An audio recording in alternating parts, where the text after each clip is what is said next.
The morning Nia Arden walked into Jihoon Vale's mansion, 3 housekeepers quit before noon. Not because of her, because of him. The eldest one, a woman named Mrs. Patrice, who had survived 2 husbands and 1 hurricane, set her cleaning apron on the kitchen counter at exactly 11:47, looked at the man standing at the top of the staircase in a charcoal suit and said quietly, "No amount of money is worth whatever lives inside this house." Then she left. Nia watched from the doorway of the east corridor, her back straight, her face calm, her hands folded in front of her like she was waiting for a bus instead of standing inside a glass mansion worth $300 million overlooking the Hudson River. She didn't flinch, she didn't ask questions. She simply walked to the kitchen, found the burnt coffee still sitting in the pot from that morning, poured it down the drain without being told, and started fresh. Jihoon Vale stood at the top of those stairs for 11 seconds watching her. Then he walked away and said absolutely nothing.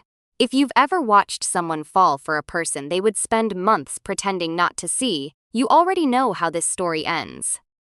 But you don't yet know what it cost them to get there. So stay with this.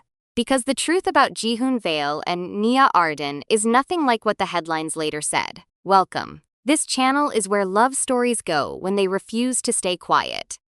If you're new here, hit that subscribe button right now and turn on notifications, because what's coming in the next few chapters will make you feel things you weren't prepared for today.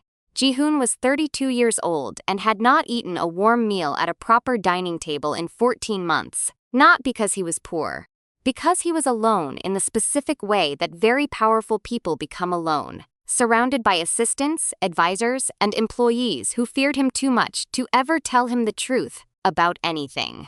His company, Vale Meridian Holdings, controlled defense contracts, private infrastructure, and 3 tech firms operating across 6 countries. His name in a boardroom made senior executives straighten their posture without realizing it. His face on a magazine cover sold out in 4 hours. His voice on a phone call ended careers. He was the kind of man the world watched from a distance and quietly envied. Inside the mansion, the story was different. The rooms were enormous and completely silent. Not peaceful silent. The other kind. The kind that happens when space has been filled with expensive furniture and nothing else. Italian marble floors that clicked under every step. Floor-to-ceiling windows that let in perfect light and kept out everything warm.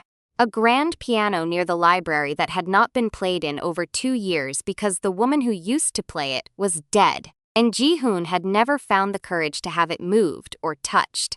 His mother. He never discussed her. He barely discussed anything personal with anyone. His staff operated on written instructions delivered through his personal assistant, a quiet young man named Derek who had learned in his first week on the job that asking Jihoon follow-up questions was the fastest way to find himself back on the job market. This was the house Nia walked into on a Tuesday morning in October, carrying 1 bag and a reference letter from the staffing agency. She was 26, Black American, originally from Atlanta before Chicago before New York. She had natural hair she kept pinned back at work, a habit of looking directly at people when they spoke to her, and a mind that noticed details the way a camera notices light, automatically, without effort, without being asked. The staffing agency paid better than the restaurant job she'd left. She needed this position to last. She understood, walking in, that it probably wouldn't. She decided to make it last anyway.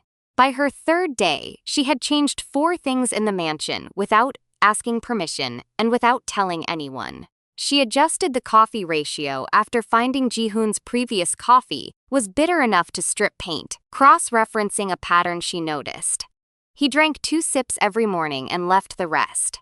The new blend disappeared completely each time. She moved a floor lamp in his home office 2 feet to the left because the original position created a glare on his monitor screen between 3 and 5 in the afternoon.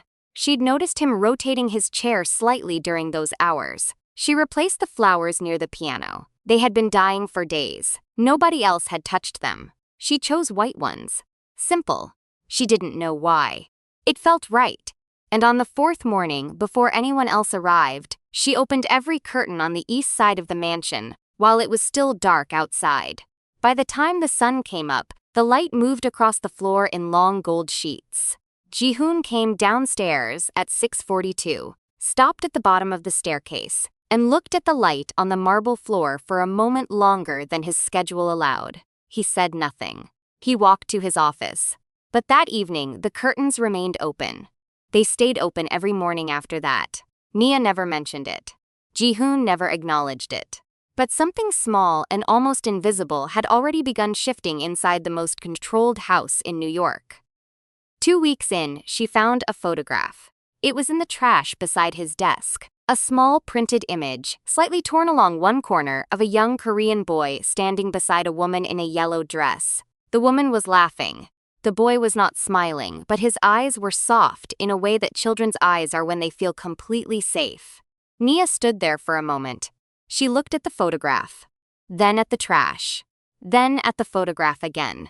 She took it to the small supply room, found clear tape, repaired the tear carefully, placed it inside a plain white envelope, and left it on the corner of his desk without a note. She went back to her work. That evening, she passed his office and the envelope was open. The photograph was gone from the desk. She didn't know where he put it. She didn't ask. But she noticed later, maybe a week after, the small, careful way he moved items on his desk. Like he was making room for something that wasn't visible anymore but still needed space. She didn't tell anyone about that either. What Nia didn't know, what she had no way of knowing, was that Jihoon Vale had been watching her with the kind of attention he normally reserved for hostile acquisition targets. He noticed the coffee change on day 3 and said nothing. He noticed the lamp on day 4 and said nothing. He noticed the flowers and said nothing. He noticed every single adjustment she made to his environment with quiet precision and felt something he did not have a clean word for. Something between irritation and relief, which is sometimes the emotional signature of a person whose life has been uncomfortable for so long that comfort feels like an intrusion. He noticed the business books she read during her lunch break. Urban planning, affordable housing development, community financing models. He noticed the way she took notes in the margins in handwriting too small to read from where he stood. He noticed that she never used her phone for entertainment during breaks. She used it to study. He noticed that she laughed at something one of the other staff members said one afternoon. A real laugh, unguarded, quick, and that the sound of it moved through the hallway and reached his office, and sat there for approximately 45 minutes afterward before he was able to focus again. He noticed all of it, and every time he noticed, his response was the same. He turned back to his work. He said nothing, he gave her nothing, because Jihoon Vale had been forced to learn through a specific kind of family destruction, that the moment you gave someone access to the part of you that needed them, you had already handed them the weapon they would eventually use against you. His father was proof. His mother was the cost. He would not repeat it. So he watched Nia from the carefully maintained distance of a man who had convinced himself that watching was not the same thing as wanting. He was wrong. But he wouldn't find that out until it was almost too late. On the night of the 14th day, the mansion was completely silent at 2 in the morning when Jihoon came downstairs for water and found Nia still awake at the kitchen table, her head bent over a housing development textbook, a yellow highlighter in her hand, a cup of tea gone cold beside her. She looked up immediately. No embarrassment, no performance of industriousness, just calm. I lost track of time, she said simply. He looked at her for a long moment. Then he looked at the textbook. Then he walked to the refrigerator, got his water, and walked back toward the stairs. He stopped at the doorway. He did not turn around. The heating drops in this wing after midnight, he said. There's a heavier blanket in the second cabinet on the left. He went upstairs. Nia sat very still for a moment. Then she reached over, opened the second cabinet on the left, and found the blanket exactly where he said it would be. She sat back down, pulled it over her lap, and kept studying. She never told anyone about that exchange. It seemed too small to matter, but small things in quiet houses have a way of echoing longer than anyone expects. And somewhere upstairs, a man who had not voluntarily offered comfort to another human being in over 3 years lay awake in the dark, staring at the ceiling and wondering why he had said anything at all. He didn't sleep until 4. By then, the gold morning light was already beginning to come through the curtains Nia had opened earlier that day. He noticed that too. Comment below.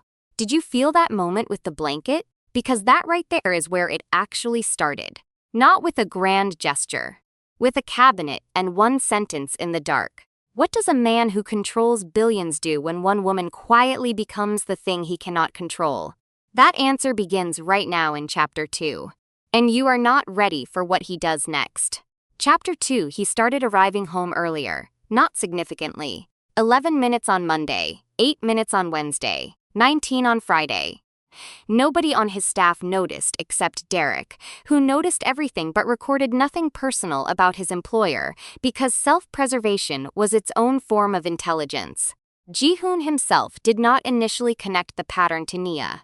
He told himself the earlier arrivals were about efficiency, traffic management, restructuring his evening schedule to accommodate the sole negotiations he needed to prepare for. He believed this for exactly 9 days. On the 10th day, he came home at 5:15, and the mansion was unusually quiet, and he walked through 4 rooms before admitting to himself, in the most clinical and detached internal language could construct, that he was looking for the sound of her. The jazz she hummed while she worked, old recordings, Coltrane, Nina Simone, Etta James, never full songs. Just fragments, small melodic threads that moved through whichever room she was in and seemed to follow the rhythm of whatever she was doing. Slower when she was reading, faster when she was moving. Between rooms, almost completely absent when she was deep in concentration. He had not requested this. He had not approved it. It was simply there. And then one evening it wasn't, because she had finished early and left before he arrived home, and the silence that replaced it was a specific and uncomfortable kind of silence that had no name but settled in the chest like a stone. He poured himself a drink, stood at the window overlooking the river, and understood, with the cold clarity that made him dangerous in boardrooms, that he was in trouble. Here is what nobody outside the world of truly emotionally closed people understands. The ones who feel the least are not the ones who feel nothing. They are the ones who feel everything and have constructed an entire architecture of behavior to make sure no one ever sees it. Every system Jihoon had built, the distance, the silence, the communications through intermediaries, the total elimination of personal conversation from his professional environment, was not coldness. It was infrastructure, built to contain something he had never learned to safely carry. And Nia Arden, without trying, without strategy, without even being fully aware of what she was doing, had walked through every single one of those systems like they were made of paper. He called a meeting with the staffing agency, not to dismiss her. He told himself it was a performance review. He reviewed 3 sentences of notes he had not technically been taking, and then ended the call without making any changes. He began working later. If he was still in his office past 9, she had already finished and gone to her quarters. That was logical. That was controlled. That was a solution. The solution lasted 4 days before he found himself at 7:15 walking past the library and slowing down without deciding to. She was at the table near the window. Housing finance textbook. Yellow highlighter. Tease. Same picture as always, except tonight she was also on the phone speaking in a low voice. She's stable. Mama said the inflammation is down. I know it's expensive. I've got it handled. A pause. No, I said I've got it handled. Don't worry about me. She hung up, sat very still, pressed both palms flat on the table like she was steadying herself. Then picked up the highlighter and kept reading. Jihoon walked past the doorway without stopping. He went to his office. He sat at his desk and did not open a single document for 22 minutes. He was not thinking about the Seoul deal. He was not thinking about the defense contracts. He was thinking about the way she had said, "I've got it handled," in a voice that sounded like someone carrying a weight they had decided, at some prior point, to simply never put down. He pulled up her employment file, not her work performance notes, her original intake form. He read it once. Put it away. did not go near it again. But he remembered every word. This is the part of the story that is hard to explain without sounding like an excuse for what came later. Because what Jihoon felt in those weeks, the awareness, the attention, the way the space around her seemed to occupy more of his thinking than billion-dollar contracts, was real. It was not casual. It was not convenient. It was the most honest thing happening inside him. And it was also the thing that activated every defense system he had. Because Jihoon Vale's emotional history was not complicated. It was catastrophic. His father, a man he had respected in the specific way that Korean sons are taught to respect fathers, had trusted the wrong people. Family. Blood relatives who had sat at their dining table, accepted gifts, attended celebrations, and then systematically dismantled his company from the inside using information they had gathered across years of access. His mother did not recover from the betrayal, not financially, emotionally. She had believed that loyalty was a thing you built slowly and then owned. That trust, once earned, was permanent. She had organized her entire life around relationships she believed were unshakable. When those relationships destroyed everything she had built alongside her husband, something in her went quiet in a way that medicine couldn't reach. She died when Jihoon was 24. The official record said cardiac failure. He had a different understanding of what her heart had failed to survive. He carried that understanding into every relationship he had built since. Which is to say, he hadn't built any. He had built transactions. His engagement to Celestine Rain was the cleanest transaction in his portfolio. Her father controlled infrastructure investment channels that Vale Meridian needed. Celestine was educated, composed, strategic. She understood the arrangement because she had built a few of her own. There was no pretense of love. There was no pretense of much at all. She came to the mansion occasionally. She left no personal items. She made no adjustments to the space. The mansion looked exactly the same after her visits as it did before. Nothing like the slow, quiet, unauthorized rearrangement that had been happening room by room since a woman from Atlanta via Chicago showed up with a reference letter and repaired a photograph nobody asked her to touch. In the 5th week, Jihoon made a decision he would correct the situation, not dramatically, not visibly, just systematically, the way he corrected any variable that was creating instability in an otherwise controlled environment. He stopped making eye contact. This sounds minor. It was not minor. In the weeks prior, he had been meeting her gaze for 1 or 2 seconds longer than professional interaction required and then looking away. Stopping that required active effort. The kind of effort that quietly confirmed exactly what it was supposed to deny. He stopped addressing her directly. Everything went through Derek. He asked Derek to remind Ms. Arden that the East Wing needed additional attention this week. He asked Derek to inform Ms. Arden that the Thursday dinner schedule had been adjusted. He asked Derek to ensure Ms.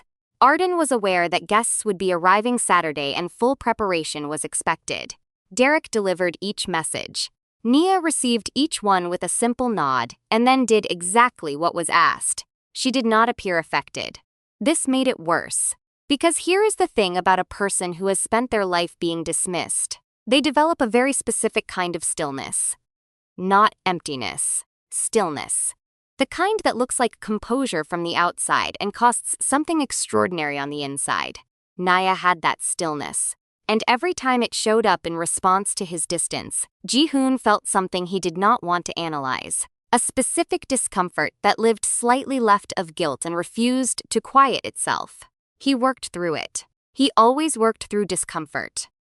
It was the one skill his childhood had given him with genuine abundance. On the 38th day, he overheard 2 members of the kitchen staff talking near the service entrance. He had not meant to hear. He was returning from a call early, moving quietly through the back corridor. She's still here, though. Most of them don't last past 3 weeks. She's different. You can tell she's got her reasons for staying. The way she looks at him, though. The second voice dropped slightly. Feels like she's watching someone she already decided she'd wait for. A brief laugh. Not unkind, just knowing. Poor thing. Jihoon stood in the corridor and did not move for approximately 4 seconds. Then he went upstairs. He was not angry. He was something worse. He was certain. He had been right to build distance. He had been right to correct the variable. He had been right about everything. The next morning he was colder, not sharply. Not in any way that could be named or reported or described in a complaint. Just colder, the way winter is colder than autumn. The shift visible only to someone paying attention. Nia noticed. She did not ask. She continued doing her job with the particular precision of a woman who had decided, somewhere in the private territory of her own mind, that she would not let anyone make her feel like she was taking up too much space in a room she had every right to be in. She still opened the curtains before sunrise. She still fixed the coffee. She still hummed. But something in the jazz changed. It became quieter, like she was beginning to hum only for herself now. And late at night on the 39th day, Jihoon sat alone in his office with every light on, and could not remember the last time he had wanted something that wasn't written in a contract. He poured himself a drink. He did not touch it. He sat there until 3 in the morning. And downstairs in the East Wing corridor, the mansion was completely silent in a way it hadn't been in weeks. Was he protecting himself or destroying the one good thing inside his own walls? The answer comes in Chapter 3. And a woman is about to walk through that front door who will make sure the question becomes impossible to ignore.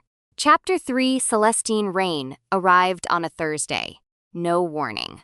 No scheduled visit on Derek's calendar. She simply appeared at the front entrance at 2 in the afternoon in a cream coat that likely cost more than most people's monthly rent, with 2 assistants and a look on her face that said she had never once in her life walked into a room and felt like she didn't belong there. She was beautiful in the way that certain women are beautiful, architecturally, deliberately, with 0 accidents.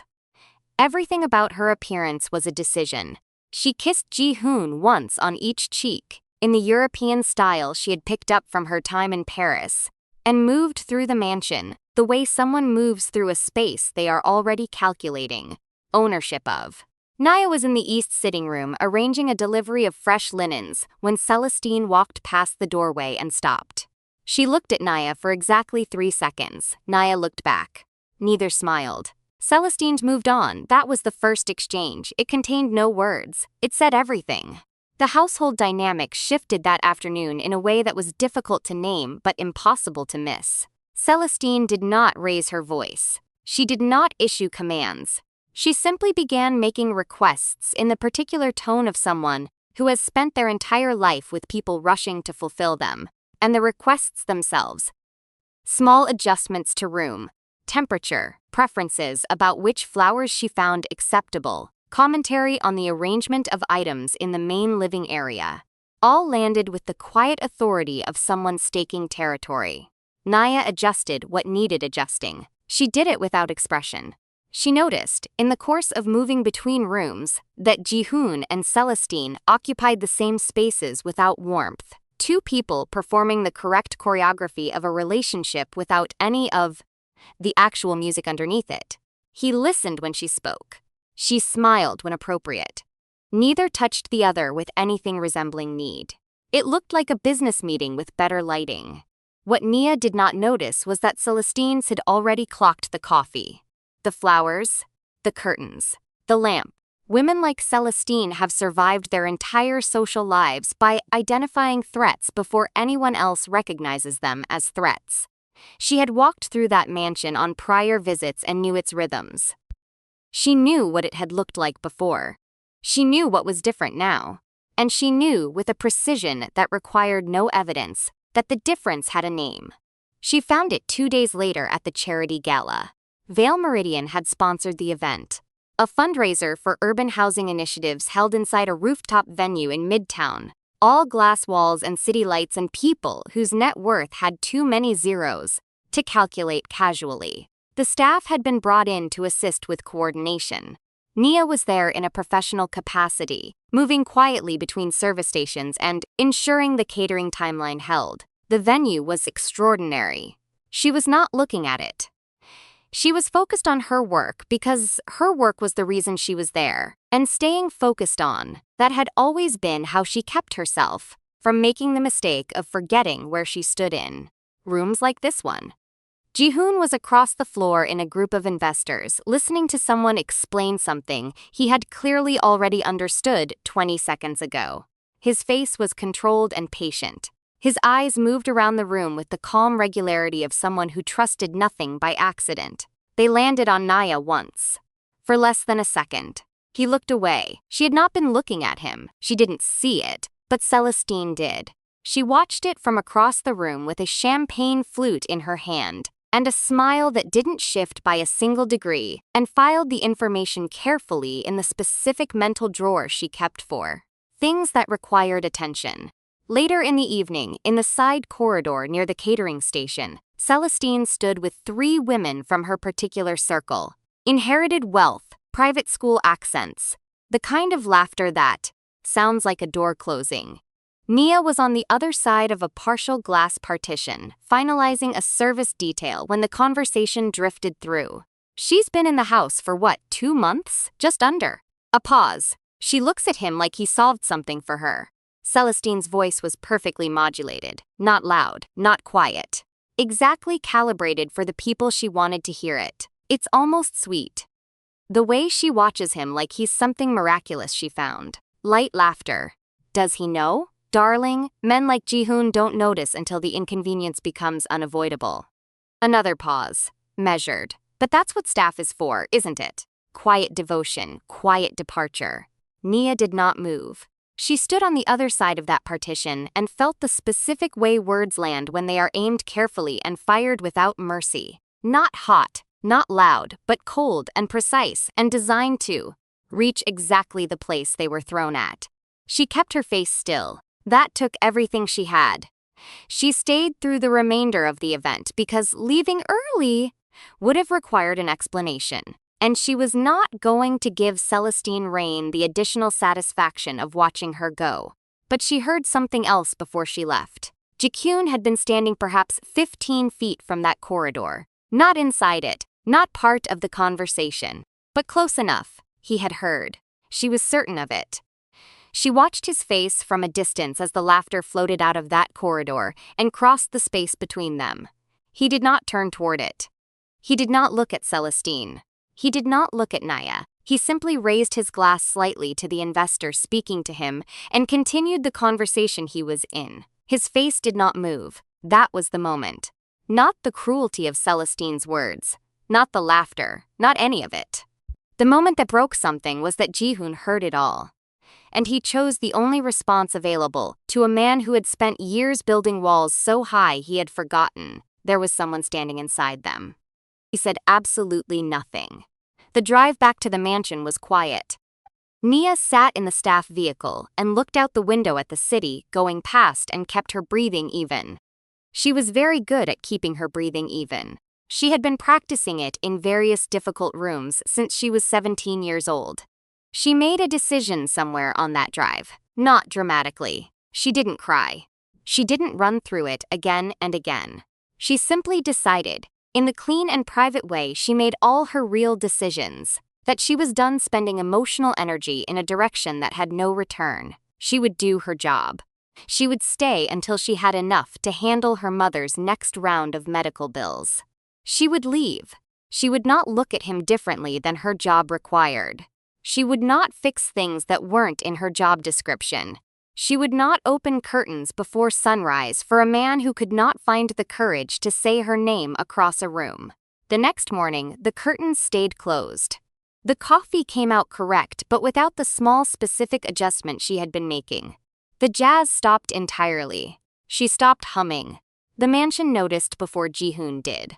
The rooms felt it first. The particular shift in atmosphere that happens when someone stops putting warmth into a space, and the warmth simply doesn't come from anywhere else, because it never had another source. By the second day, Jihoon was moving through his home office with a focus that had developed a specific crack in it. By the third, he walked past the library at 7 in the evening, and the table near the window was empty. She had finished earlier. He stood in the doorway of the empty library for longer than made any logical sense. Then he walked to his office. He sat down. He did not open a single document. He could not identify what he was feeling. That was the problem. He had spent so long making sure not to feel anything navigable that when something real arrived, he had no language for it, no category, no protocol. He just sat there, in a $300 million house, in a suit that cost more than most cars, completely alone in a way that expensive things cannot fix. On the fourth night after the gala, he went downstairs at 11:30 for no reason he was willing to name. The kitchen was empty. The library was empty. The east corridor was dark. He stood in the hallway. He listened. No jazz, no humming, nothing. He went back to bed. He did not sleep until 4:30 in the morning. By then the winter light was beginning to come through the windows on the east side. The curtains were still closed. Something about that felt exactly like what it was. The question now eating through every controlled corner of Jihoon Vale's mind was one he had no safe answer for. What do you do when the silence of someone who never demanded anything from you becomes the loudest thing you have ever heard? Whatever he thought the answer was, he was about to be tested in a way he was completely unprepared for. Because in Chapter 4, the man who built his entire life around not breaking down is about to come home broken. And Nia Arden, the woman who decided to stop caring, is the only one there when it happens. Chapter 4. He came back from Seoul at 11:40 on a Tuesday night with a cut on his right hand and the kind of exhaustion that lives behind the eyes. No announcement. No car service confirmation sent to Derek in advance. Just headlights in the driveway and then the sound of the front door. And then Jihoon Vale moving through his own house like a man who had been defeated somewhere no one could see. The Seoul deal had collapsed, not entirely enough. A partner he had trusted with 18 months of work had pulled their commitment 20 hours before signing, citing concerns that were clearly political, which in acquisition language means someone bought their hesitation. He had held his composure through the meeting, through the flight back, through customs and the drive home. He poured a whiskey in the dark kitchen and stood at the counter, and the glass was in pieces on the floor before he had fully decided to set it down. He looked at his hand. A cut across 2 fingers. Not deep, but bleeding in the specific slow and inconvenient way of hands. He reached for a towel. He heard footsteps.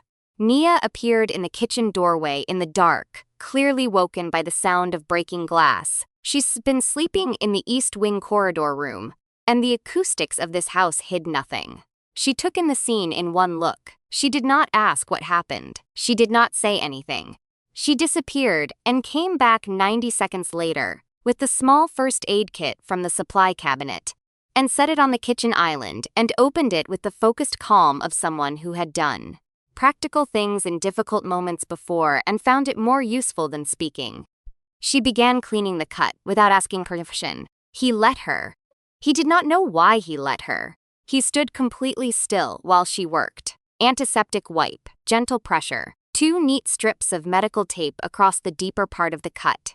And he was very aware of the warmth of her hands and the quiet of the kitchen and the fact that no one had touched him with this particular kind of careful attention in a very long time. She finished, pressed the edge of the tape down once more to make sure it held, pulled her hands back. She was about to turn away when he spoke. "Why are you still here?" She stopped. The question was quiet, not aggressive, not dismissive. It sounded like something he had been carrying for a while and had simply run out of the strength to keep holding. She turned back to face him. She looked at him directly in the way she always had, not performing anything, not softening anything, just seeing. "Because leaving before I'm ready would hurt more," she said. The words sat in the kitchen for a long moment. He looked at her. She did not look away. Then she gathered the first aid kit, put the broken glass in the trash, and walked back to the East Wing without another word. He did not move for several minutes after she left. The kitchen was quiet, the kind of quiet that has weight in it. He stood there in his expensive suit with 2 strips of medical tape on his fingers and looked at the place where she had been standing. Something in her answer had reached past every system he had built. Not because it was dramatic, because it wasn't. She wasn't pleading. She wasn't offering anything. She wasn't asking for anything. She had simply told him the truth in 4 words, quietly, without decoration, and then walked away. He had not had someone tell him the truth quietly. and then walk away without wanting something from him in longer than he could accurately calculate. He went upstairs. He sat on the edge of his bed in the dark. He did not change out of the suit. He sat there for a long time thinking about a sentence that had no strategic application and no business use and no place inside the architecture of his life. And wanting badly to go back downstairs and say something real back to her. He didn't. He told himself it was discipline. It was not discipline. It was the oldest and most expensive fear he owned. The next morning he was colder than he had been since before Seoul. Not toward the work. Toward her. He spoke through Derek again. Every message. Every instruction. He did not look at her directly in the one moment their paths crossed before noon. He caught himself halfway through a document at 2 in the afternoon, realizing he had been waiting, without meaning to, for the sound of the jazz. It didn't come. He pressed forward. Over the following week, he conducted 3 high-level meetings from the mansion, acquired a stake in a struggling Baltic shipping company, fired a senior advisor in Frankfurt via a 5-sentence email, restructured the compensation model for 2 of his internal teams. He functioned at full capacity. He also could not sleep past 3 in the morning and had started drinking his coffee standing at the kitchen counter instead of in his office because the kitchen was in the East Wing and the East Wing was where she started her mornings. He refused to examine that. He had a system. The system was holding. What Jihoon did not know, because there was no way for him to know because she had told no one, was that Nia had already done the math. She had calculated what she needed. What her mother's next treatment cycle would cost. How many more weeks in this position would get her there? She had a number. She had a date. She was moving toward it with the exact kind of disciplined clarity that people develop when feeling things too loudly has never once made their life easier. She was not angry at him. She had moved past that. She was simply preparing to leave. She had started quietly inventorying what she'd brought into the mansion and what was hers to take. The business books. The small radio she kept in her room. The notes she'd made in the margins of 3 different housing development textbooks. It was not a lot. It never was. What she had not yet inventoried, because it did not fit into a bag, was what 11 weeks in this house had cost her emotionally. She hadn't been naive. She had known what she was feeling, and known it was not returned, and known that was the end of that story. She had kept it to herself. She had done her job. She had tried to be a whole and functional person inside a situation that required her to shrink. She had almost managed it. Almost. She was sitting in the library at 8 in the evening on a Thursday when she heard Jihoon stop outside the doorway. She did not look up. She kept reading. He did not say anything. She could feel him standing there the way you can feel weather changing before it arrives. He stood there for approximately 4 seconds. Then he walked away.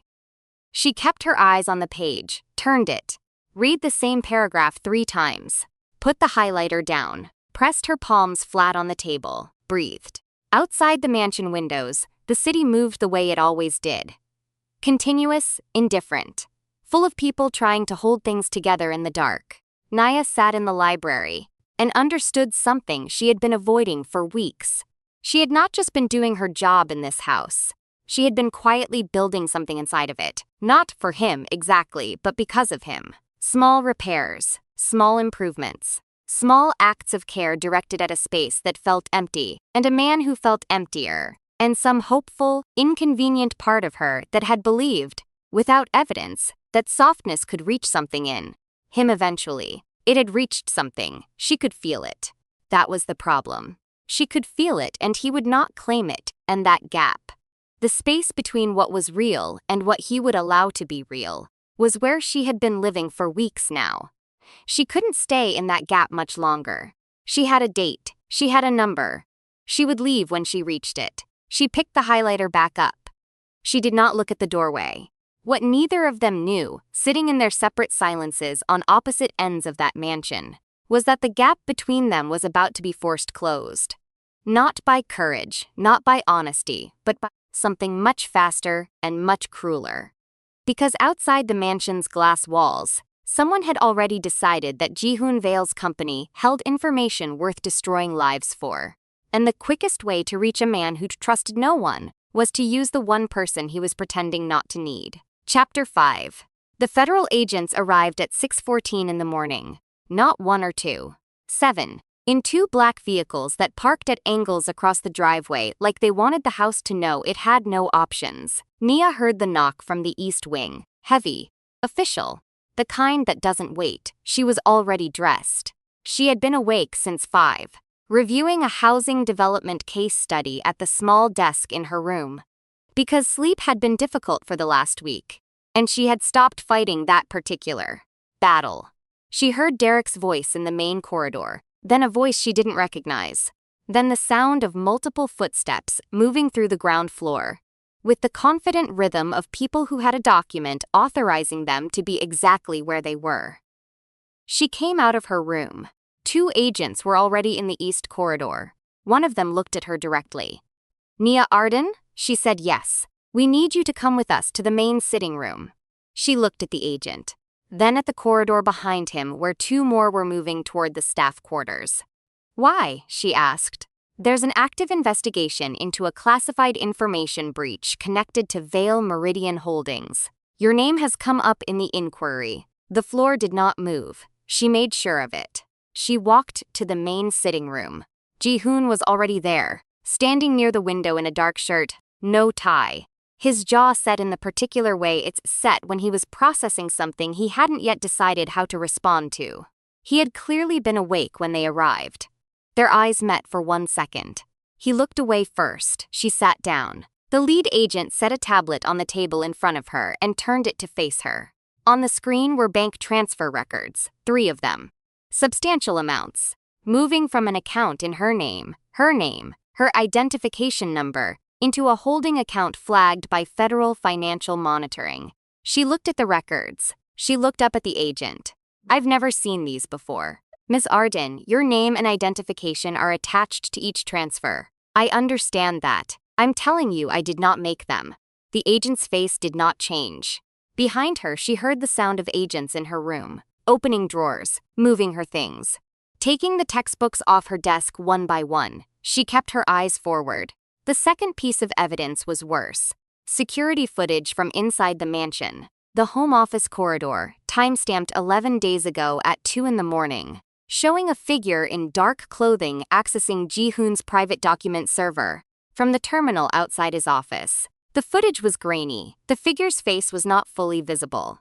But the build, the height, the way the person moved. The agent said nothing. He let her look. She looked. Then she turned around in her chair and looked at Jihoon. He was still standing at the window. His arms were crossed. His face was doing the thing it always did when he was refusing to show what was happening inside. Going completely still, like a screen that had been paused. "Jihoon," she said. He looked at her. "You know this isn't me." Something moved across his face. Quick. Gone before it finished arriving. "I don't know what I know right now," he said.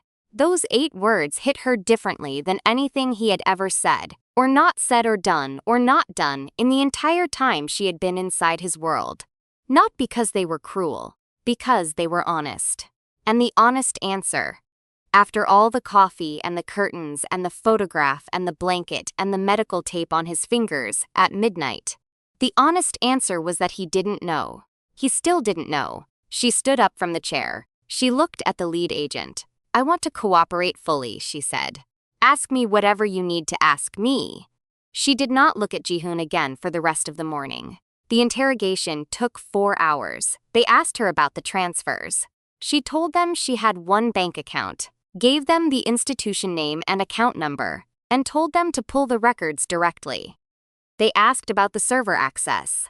She told them she had never been in the home office corridor past 9 in the evening, ever, and there were at least 2 other staff members who could confirm her general movements because the East Wing shared a common area where people crossed paths regularly. She answered every question. She asked for nothing.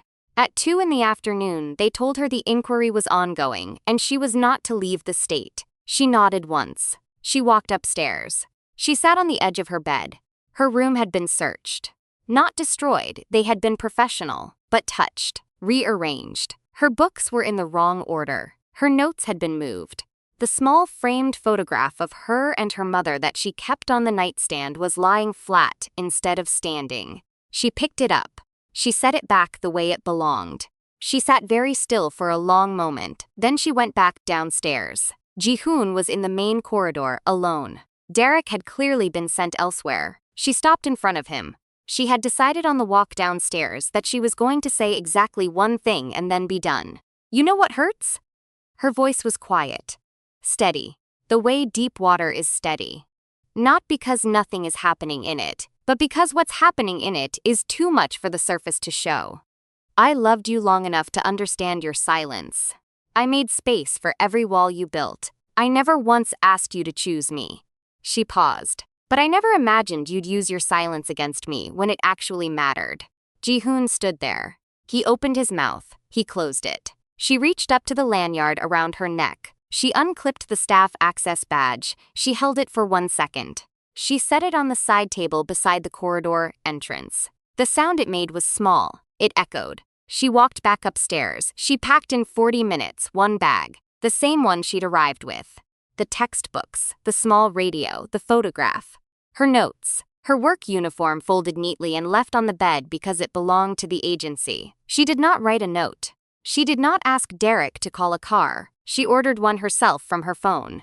At 4:17 in the afternoon, she walked through the East Wing exit, the one that opened to the side of the property rather than the main driveway, and she did not look back at the glass mansion. With its Hudson River view, and its expensive silence, and its curtains that were still open on the east side, because she had opened them that morning out of muscle memory before she had fully woken up, and remembered that she had decided to stop. The car took her to a bus station. The bus took her somewhere the investigation couldn't find her easily. And the mansion by 6 that evening was exactly what it had been before she arrived. Silent, mechanical, expensive. Empty in the specific way that only becomes unbearable once you know what the alternative feels like. Jihoon walked through it at 9 that night. He walked through every room on the main floor. No jazz, no textbook on the library table, no teacup, no adjusted lamp, no anything. He stopped in the East Wing corridor. He looked at the spot where she had set the badge. The table was empty. He stood there. The city moved beyond the glass. The river caught the last of the light. He stood there for a long time. And then something happened in Jihoon Vale's chest that he had not allowed to happen since he was 24 years old, standing outside a hospital room, being told his mother was gone. He felt it.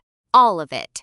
Every single thing he had refused to feel for the entire time she was in his house. He felt it in one wave, and it nearly put him on the floor. He made it to the nearest chair. He sat. He breathed. He sat in that chair for a very long time while the mansion held its silence around him, the way silence does when it finally has a person alone enough to speak to. He had been wrong about something fundamental. He just didn't yet know how wrong. That answer was coming. But first, someone was going to have to tell him the truth that he should have been brave enough to find himself. Drop a comment right now if you felt that badge moment. That sound. That one small click. If it hit you the way it hit this story, let the people below this video know. And if you are watching this channel for the first time, subscribe immediately and turn on notifications. Because what happens next is the chapter that changes everything. And you cannot afford to come back to this and find out you missed it. Chapter 6. 3 weeks after Nia left, Jihoon Vale's company lost $11 million in a single afternoon. Not from the breach. From him. He approved a contract restructure without reading the final clause. He missed a call with a Singapore partner that had taken 8 months to schedule. He walked into a board presentation and could not find, for approximately 40 seconds, the opening line he had delivered from memory in 4 prior meetings. His executive team noticed. Nobody said anything. They had not survived Jihoon Vale's leadership by being the person who mentioned the obvious. Derek noticed most acutely. He kept the schedule tighter, routed fewer decisions through Jihoon directly, covered 3 coordination gaps without being asked. He was 27 years old and had no formal training in managing a grieving person. But he understood instinctively that what was happening to his employer was not a business problem. He also understood it was not his place to say so. Jihoon ran 2 private investigation firms simultaneously trying to locate Nia. Both came back with fragments. Atlanta address, her mother's, no longer relevant. A Chicago phone number that rang and went to voicemail with a generic message. A forwarding address that turned out to be a postal service box. She had not disappeared dramatically. She had simply stopped being findable by people who hadn't earned the right to find her. He pulled the investigation files on the breach himself. Every document, every flagged transfer, every frame of the security footage. He sat with it for 14 hours across 2 days. He did not like what he found. The transfers had routing signatures that his forensic team confirmed used an external IP address, not any device registered inside the mansion or connected to its network. Someone had generated the transfers remotely and attached her credentials after the fact. It was technically sophisticated. It required access to her identification information. Access that she never would have given anyone. Access that someone inside a specific circle already had. The security footage was worse. He watched it 16 times. The figure accessing the terminal moved with the particular controlled awareness of someone who knew exactly where every camera was positioned. Nia had never once demonstrated knowledge of where the security cameras were. Because she had never needed to know. Someone else had needed to know. He pulled the mansion's access logs, every entry, every exit, every keycard scan for the 30 days prior to the breach. He found the gap. A 40-minute window on the night in question where the East Corridor security feed had been briefly looped. A technical manipulation that his own internal security team had flagged as a minor anomaly and filed without escalation because the footage showed nothing unusual. Because the looped footage was designed to show nothing unusual. He sat back. He looked at the ceiling. He thought about who had access to the security system architecture. He thought about who had visited the mansion in the 30 days prior. He thought about who had been standing exactly close enough to the corridor outside his office to understand where the terminal was and how the camera angles worked. He called Derek, who walked the East Corridor during the Celestine visit in November. Derek checked his records. A pause. Miss Rain and her assistant. The assistant was in that corridor for approximately 20 minutes, while Ms. Rain was in the main sitting room. Jihoon was quiet. Her assistant's name, Derek gave it. Jihoon ended the call. He had the assistant's financial records within 6 hours through a channel he did not use often because it required favors he preferred not to owe. The assistant had received a transfer, substantial, clean, routed through 2 shell accounts.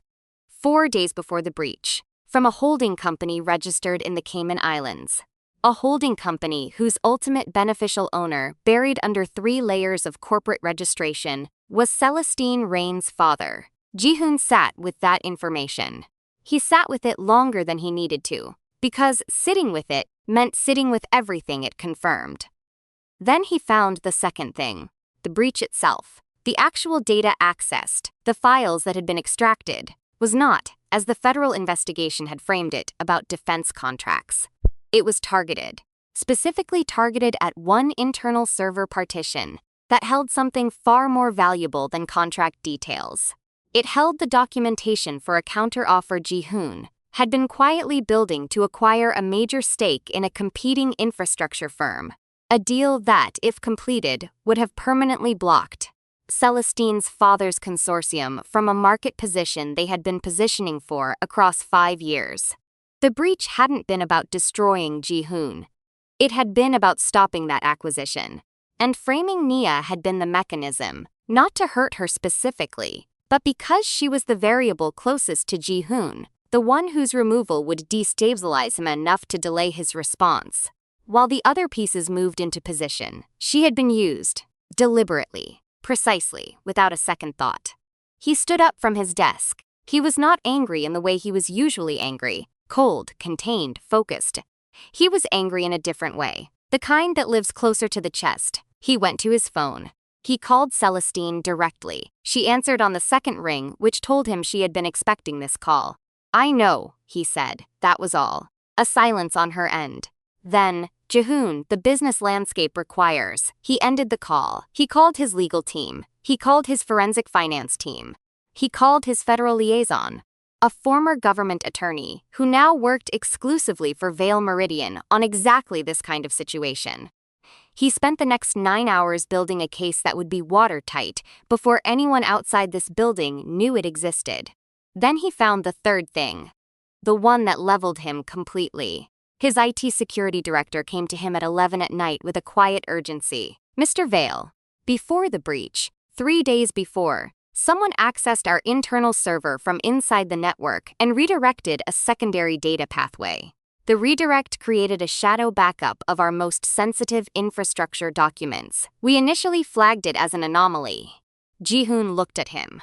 "But we ran the source trace tonight," the director continued. "The access originated from the East Wing, the library terminal." Jihoon was very still. The redirect prevented total data loss during the breach.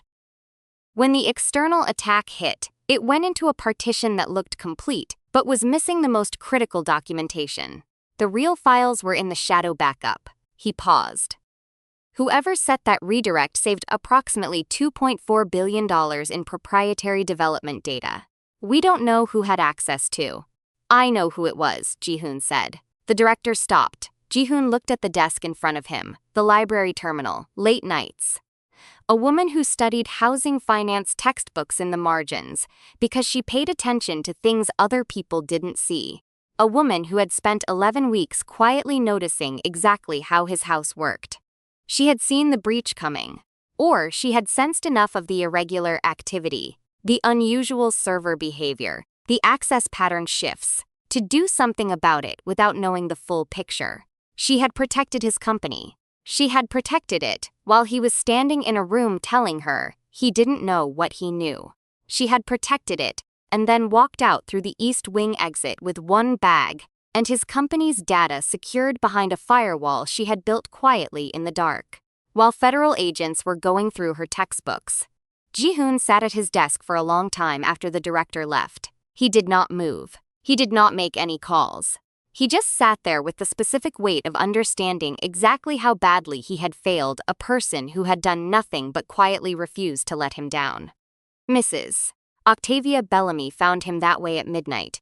She had been with the property management team for 9 years, which made her the longest-serving staff member in the building.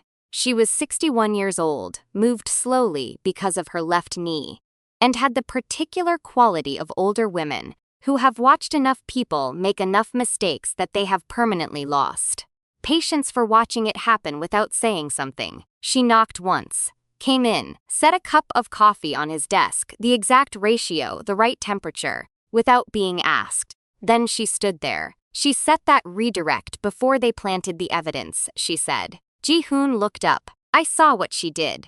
3 nights before those agents came, she was in the library late.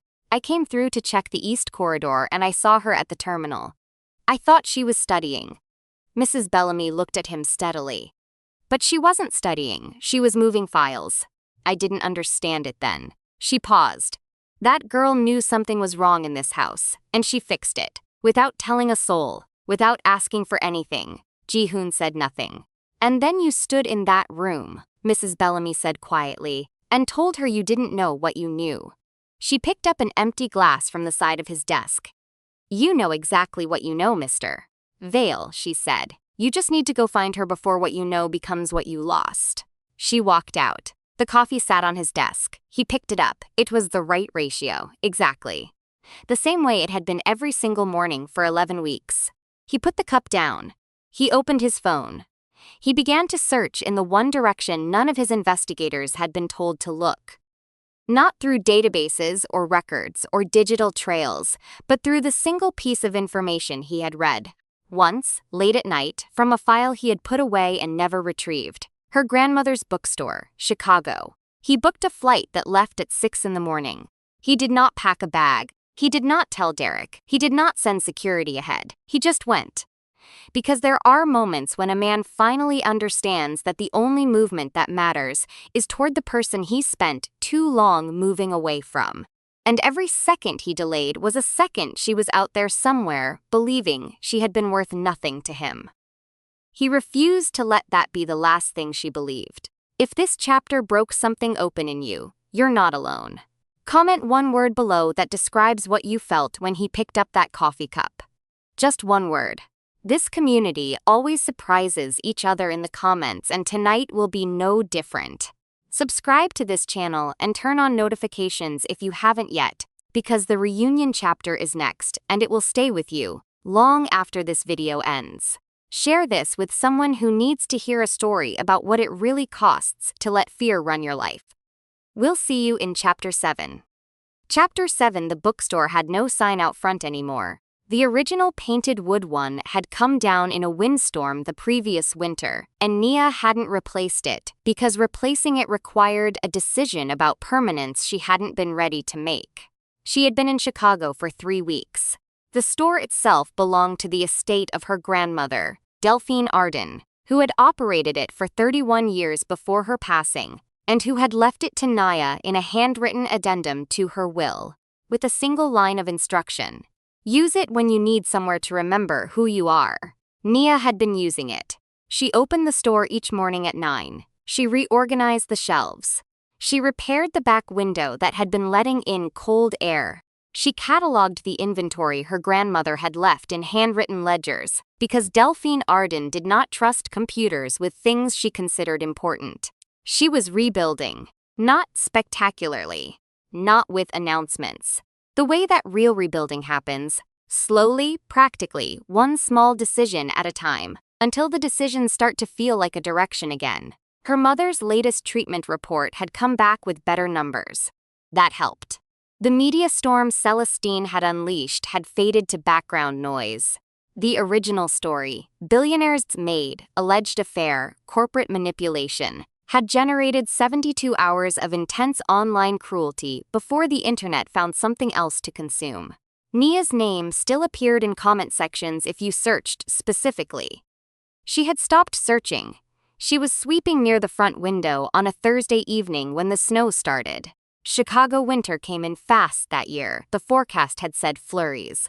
What arrived was heavier. The kind of snow that changes the sound of a city, muffles everything, turns streetlights into soft orange halos. She watched it through the glass for a moment. Then she saw the car, black, parked across the street. Engine off, but not for long. She could still see the exhaust in the cold air. She watched. The door opened. He stepped out, no coat. He had left wherever he'd come from without one. Or he hadn't thought about it. Or thinking about it hadn't seemed important compared to whatever had driven him here. He stood on the sidewalk across the street in the snow and looked at the bookstore. He looked at it for a long moment. Then he crossed the street. Nia set the broom against the wall. She did not move toward the door.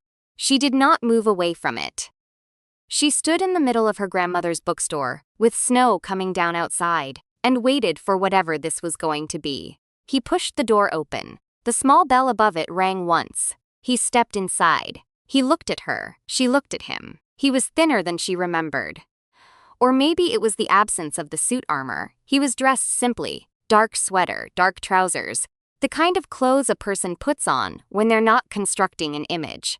His face held something she had not seen in the entire time she had been inside Swear's world. He looked tired in the way that has nothing to do with sleep. The silence between them lasted long enough for the snow outside to shift from light to steady. Then Nia spoke first. "You finally noticed I was gone." Her voice came out quieter than she intended. Not soft, just level. The kind of level that costs something to maintain. He took one step closer. "I noticed the day it happened," he said. "I have not stopped noticing since." She looked at him. "That's not an answer to what you did." "No," he said, "it's not." He didn't try to make it one. That surprised her. She had prepared in the 3 weeks since she had left for several versions of this conversation. The version where he came with lawyers. The version where he sent someone else. The version where he arrived with justifications packaged cleanly as apologies. The version where he was still, fundamentally, the man who looked away first. She had not prepared for him to stand in her grandmother's bookstore in the snow without a coat and agree that he had failed her. "I know what Celestine did," he said. "I know about the transfers. The footage, the framing, I know all of it." "Okay, and I know what you did, the redirect, the files you moved before you left." Something shifted in her expression. I know you saved the company, he said. While I was standing in that room letting agents go through your belongings, you had already protected everything I had built. You did that without telling me. You did it without asking for anything. She looked away, at the shelves, at her grandmother's handwritten inventory tags on the nearest row of books. I wasn't doing it for you, she said. I was doing it because it was the right thing to do. I know that too, he said. That's the part that's hardest to stand in front of you and admit. She looked back at him. He was not performing this. That was what she could feel, the absence of performance. He was not constructing the right sentence or managing her response or calculating the outcome. He was just standing there in front of her with everything visible and no protection around any of it. For a man who had spent his entire adult life behind glass, this was the equivalent of standing in the open in a storm. You ignored me for months, she said. You let a room full of people laugh about me. You stood there and you chose your silence over my dignity, and I had done nothing to deserve that. Nothing. You're right. I know I'm right. Her voice cracked once slightly, then held. I need you to understand that I'm not saying it for your confirmation. I'm saying it because I need you to know what that cost me. Not just professionally, not just the humiliation. What it cost me here. She pressed one hand briefly to her chest. Because I let myself feel something in that house that I had absolutely no business feeling. And you knew it, and you used the distance like a weapon, and I let you. That's on me. But the silence when it mattered, that's on you. Jihoon took another step closer. He stopped. Can I tell you something true? She waited.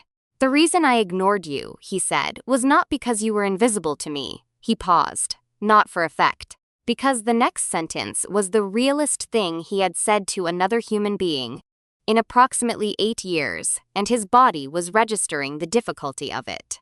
You were the most seen I had felt since my mother was alive, he said. Every adjustment you made in that house, every small thing you fixed without being asked, every morning the curtains were open before I came downstairs. He stopped. You reached something in me that I had decided was finished. And I did not know how to hold that without destroying everything around it the way the people I trusted most destroyed everything around my father. The store was very quiet. Snow hit the window in soft, steady increments. So I made you pay for my fear, he said. And that is the truest and most inexcusable sentence I have ever spoken. Nia stood very still.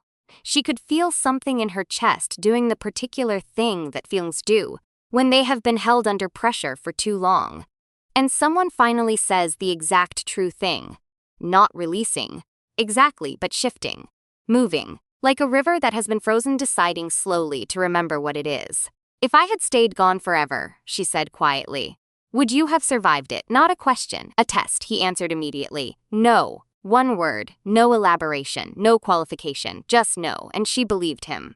Not because it was what she wanted to hear. Because it was the first answer he had given her that had no architecture around it. No management, no protective distance, just the truth in its smallest possible form. She sat down on the stool behind the front counter. She looked at the snow. He stayed where he was. I don't forgive people quickly, she said. I'm not built that way. I'm not asking for quick. I'm not finished being angry at you. I know. And I'm not coming back to that house. He nodded. I'm not asking you to. She looked at him. Then what are you asking? He looked at her, fully, directly, without looking away first for the first time since the night in the kitchen, with the medical tape and the broken glass and the question he'd asked and the answer she'd given. I'm asking you to let me be somewhere near wherever you are, he said. Not inside it, near it. Until you decide what near is allowed to mean. The bookstore held them both in silence. Outside the snow continued. The streetlight through the window laid a long, soft shape across the floor between them. She looked at it. Then she stood up. She walked to the small back room. She came back with a second coat. Her grandmother's, large, warm, the kind of garment that had survived decades because it was made when things were built to last. She held it out. You're going to freeze, she said. And I need you functional for the conversation we have not finished having. He looked at the coat. He looked at her. He took it. He put it on. It was too wide in the shoulders and too short in the arms, and it was the most human he had looked since she had met him. She almost smiled. She didn't, but almost. They sat in the bookstore while the storm outside made the city quieter, and talked for the first time without anything between them. Not the job title, not the mansion, not the money, not the walls. Just two people in a room full of books deciding slowly and carefully whether the truth between them was enough to build something on. It was late when the conversation finally slowed. Outside, the snow had not stopped. What neither of them knew yet was that the story was not finished.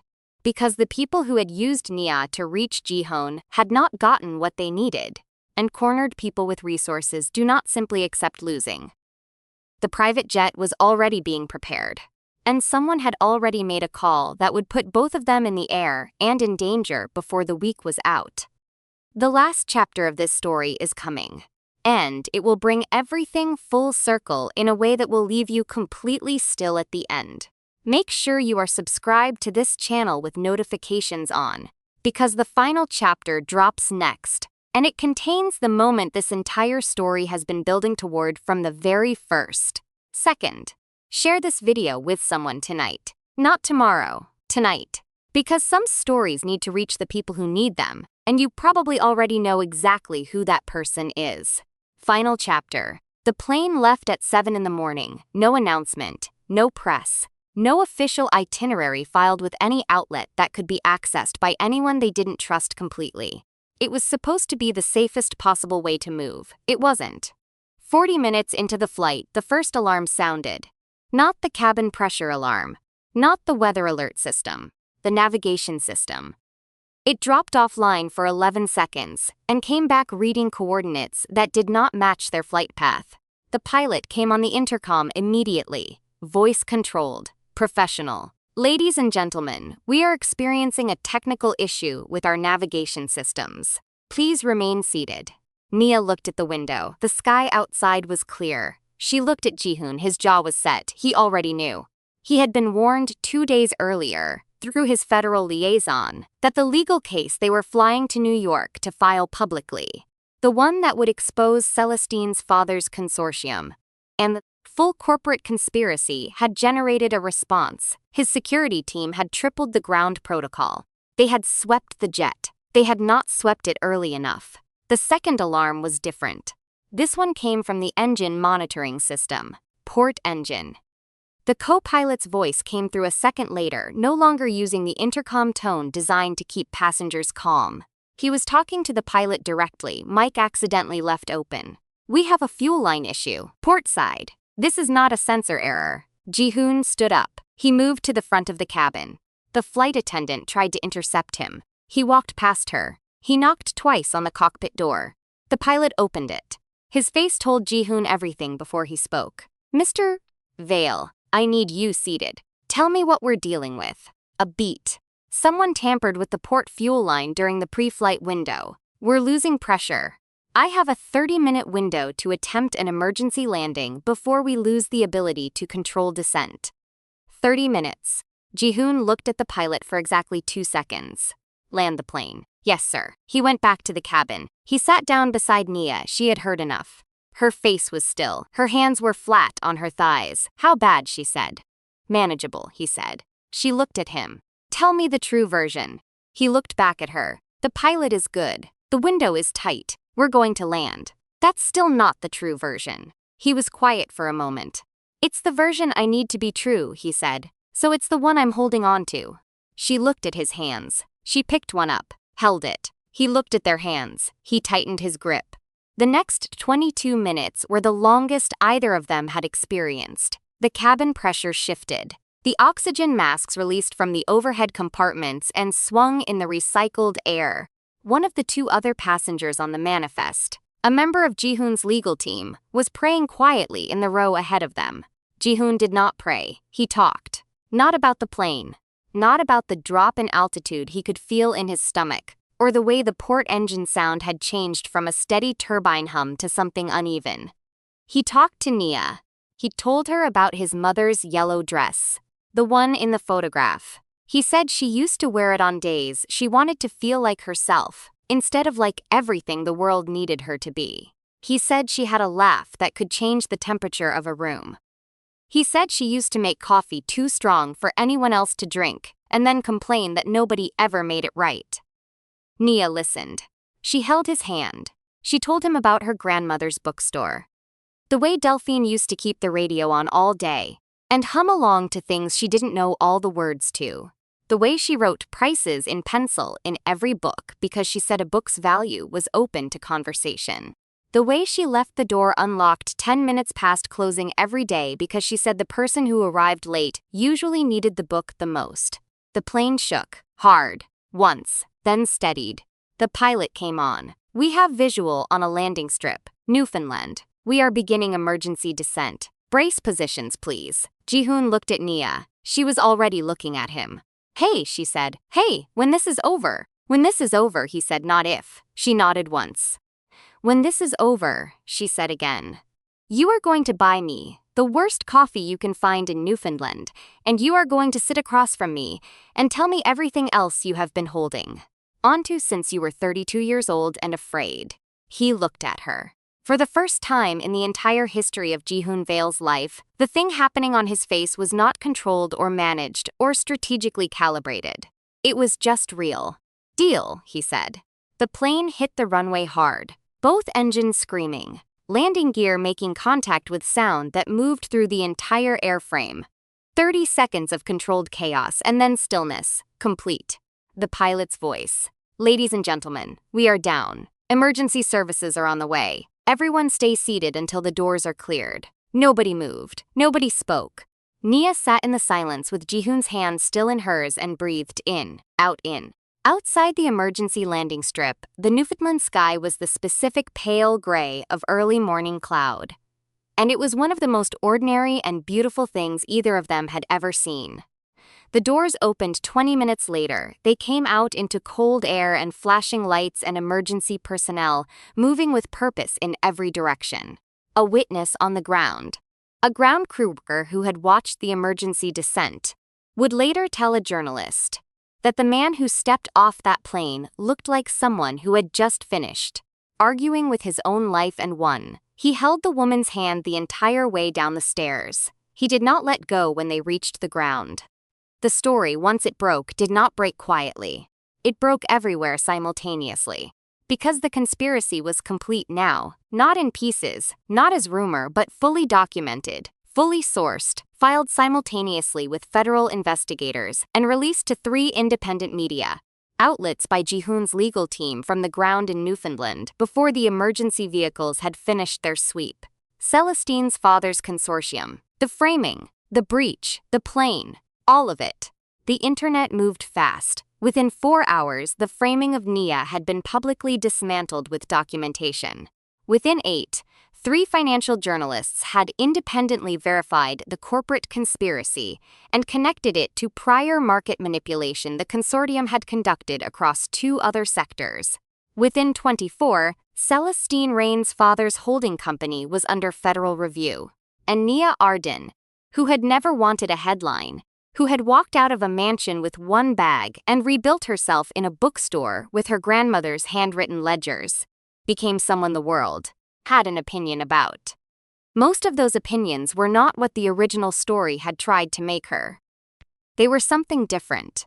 They were closer to the truth. 6 months later, Jihoon stood in front of a small gathering of housing development professionals, city planners, and community advocates in a building in Chicago. He was not the featured speaker. He was there because she was. Nia stood at the front of the room and spoke about the Delphine Arden Community Housing Initiative, named for her grandmother, and the first phase of its implementation plan, which covered affordable housing access for working single mothers across 3 Chicago neighborhoods. She spoke with the particular clarity of someone who had been thinking about this for years and had finally been given the structural resources to make it real. Vale Meridian Holdings had transferred a significant stake into the initiative's operational fund. Reporters who asked Jihoon why received the same answer each time. "Because the woman everyone underestimated showed me what value actually looks like when it isn't performing for anyone." After the gathering, they stood outside the steps of the building in late afternoon light that came sideways through the Chicago skyline and turned everything briefly gold. She looked at him. "You're not going to make a speech about this moment," she said. "I can feel you about to." He closed his mouth. She laughed. And it was the real one. The unguarded, quick, full laugh he had first heard in a hallway 14 months ago, and had spent an embarrassing number of hours afterward trying not to think about. He listened to it. He did not look away. She stopped laughing. She looked at him. "I'm still not easy," she said. "I know. And I still don't forgive quickly. I know that too. And if you ever use silence against me again, I won't," he said. "Not I'll try. Not I'll work on it. Won't." She looked at him for a long moment. The gold light moved across the steps. "Okay," she said, simple, final. The truest things usually are. Nia Arden never became a headlines version of herself. She became the founder of an initiative that housed over 200 families in its first operational year. She kept the bookstore open. She kept the radio on. She hummed when she worked. Old jazz, Coltrane, Nina Simone, Etta James. And she did not make herself smaller to fit inside any room she walked into. And Jihoon Vale, the man the media had called the ice chairman, the man who fired executives over breakfast without blinking, the man who had spent 14 years building walls so high he forgot. There was a person inside them worth knowing. He opened the curtains himself now, every morning, before sunrise. Because someone had shown him what daylight looked like when you stopped being afraid of it. And the final lesson of their story, the one that quietly stayed with everyone who watched it unfold, was simply this. Some people do not ignore you because you are invisible. They ignore you because you are the one thing bright enough to expose every dark corner they have been hiding in. And by the time they find the courage to walk toward the light, you had better still be there. This story is done, but this channel is not.